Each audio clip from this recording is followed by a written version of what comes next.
I thought I would put together a sock puppet kit, which is super fun. They're easy to put together. I went through a couple stores. It took about probably half an hour to find all of the things because I had to go to 2 stores, but I got some sparkles. So this is going to be a gender neutral party. It's boys and girls. So I wanted to make sure that there were things for everyone. Got a whole bunch of, so these are beads and sparkles. We'll just unpack it all here for you. And some eyeballs. I really like those.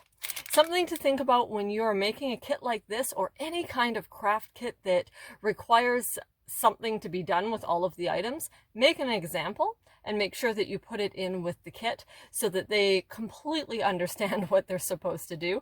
Hopefully they will be super creative and ad lib, but you're also going to want to at least give them an idea of what they're supposed to be doing. And some diamonds. I know most kids really like these, boys maybe not as much. And a whole bunch of yarn, because this set is set up for 20 kids or for 20 puppets. Likely there'll be about 10 kids there, but I know kids often like to do 2. So I did a lot of yarn.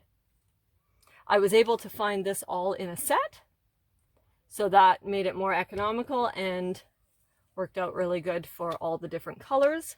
Because you don't need a lot of each. Buttons, lots and lots of buttons. Buttons are fun. You can, if you have older kids, you can actually put needle and thread in here too, and they can sew on the buttons. That makes it fun. Pom-poms, these are great for anything on them, but making the ears, all sorts of different things.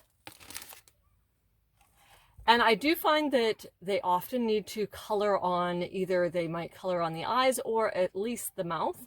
I usually put in felt, but I wasn't able to find felt this time. But even gluing on some of the yarn works well as 2 paintbrushes and paint. And then an ample amount of socks. This is a small bin to put them in, so I hid the socks down underneath. Then I also packed it with this stringy stuff.